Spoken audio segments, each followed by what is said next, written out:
Silence isn't isolation. It isn't retreat. Silence is renewal.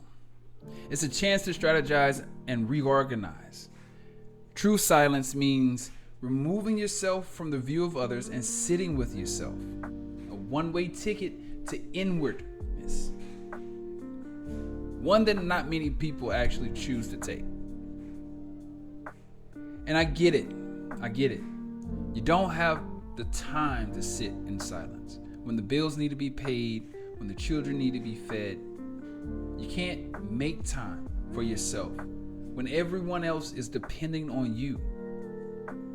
Because if you don't do it, who's going to do it? Right? All valid points, but let me ask you this. How would you feel a year from now if things remain the same? How would you feel a year from now if things remain the same? The same people, the same places, the same ideas, the same problems. Neville Goddard teaches us that silence is where imagination and faith creates reality. The subconscious mind is most receptive in stillness, allowing us to reshape our beliefs and our future. Eckhart Tolle reminds us that the future is created now. Today's decisions, today's ideas, today's thoughts, today's actions, not tomorrow, but now. He also reinforces the idea that there is no tomorrow. One of the biggest lies that we've ever been told, and one that we run with every day. Because I'm sure that you put something off till tomorrow. This is worth your attention. Go silent. Say less. See, without the cheering squad, without the achievements, who are you? Without the accolades, without the praise, who are you? Without your friends, without your religion, without your job and your position, your title, your husband, your wife, your children, who are you? Go silent. Say less. See, silence exposes who we've been, leaving us with the results of the previous actions.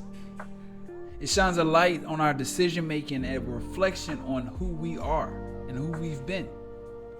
The silence can be deafening sometimes, asking, is this who you want to remain? Is this where you want to stay? Revealing the gaps of our strength and of our discipline. All the likes and dislikes are there with us. Silence allows us to address them. If you choose to, only if you choose to. It's no secret that there is active forces working against us. But the opposite is just as true. Silence can help us see them both. It's not a sentencing. No, not at all. It's a confrontation though. Yeah. A moment where all excuses, distractions, and masks become harder to maintain, not to destroy you, but to reveal you.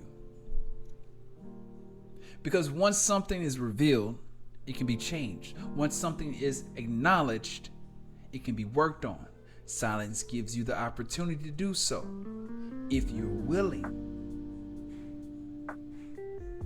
Go silent. Say less.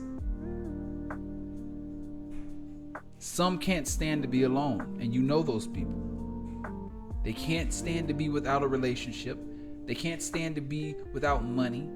They need someone to reassure them of who they are. But they make sure that they never address the real issue. They're thinking. When you're bored, do you reach for the phone too? I've done that. So much so that I've had to put in boundaries, time limits on my media consumption. I've had to put other pieces of content and entertainment on my phone because when I got a little bit of downtime, I like to scroll myself. I got to keep the podcast queued up. It's a daily decision. This is how much distractions have integrated into our daily lives. But this is also how much more aware we have to be of our own habits, our own likes and pleasures in order to navigate this chaotic playing field. See, it allows us to see ourselves for who we are. Sometimes we're not always perfect or the perfection that we think we need to be. I could talk to you all day about addictions and distractions for hours, right? However, the truth is, I don't have to. You know what it is. Instead, I welcome you to accept it for what it really is and change what isn't working. And there's the upside. You can find strength in silence, allowing your dreams to mature uninfringed, with no criticism, no opinions of others, unfiltered and raw, like the potter's clay, waiting for your hands to bring forth your vision. Only you can do it. Some of you have heard it, right? The silence. It calls you. It tells you, stay a little bit longer. Say no tonight. Stay in. It feels uncomfortable and unfamiliar at first, but soon it turns into a feeling so secure and safe, you wonder how you ever left it. No, I'm not talking about isolation, but I'm talking about silence. Sometimes old emotions will flare up, and that's okay, because we are creating our new selves within something that we've already created. So forgiveness has to be here too. Don't take the bait. And remember the feeling, because it may show up again. But when it shows up again, double down. And if you ever do give in, forgive yourself and get back on that horse. I don't know what needs to die in your silence. I don't know what you need to give up. I don't know what you need to stop. And I don't know who you need to disconnect from. But what I do know is that you need to connect with you. Because voluntarily or involuntarily, you're going to change. You're going to arrive to a place someday. And I just want you to be proud of where you land. So grieve, mourn, but go forward. See, the best version of yourself still faces challenges. The best versions of yourself still faces challenges. I think that's a freeing and gratifying feeling. To know that you still will have the capacity to make mistakes, to get it wrong, but you also have the capacity to get it right. Probably more often than what you're getting it right now. But know that the best version of yourself is not a perfect version of yourself. By far.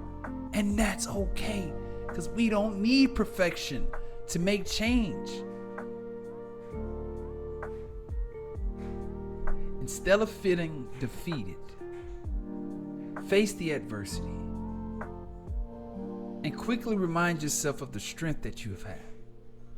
Because you've overcome things before. You've endured before.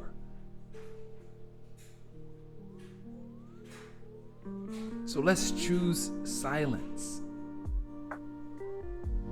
and embrace it.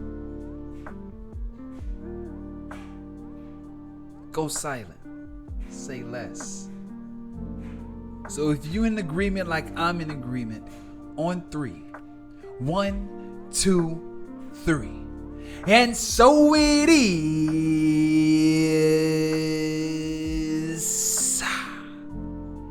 Shift lab, baby.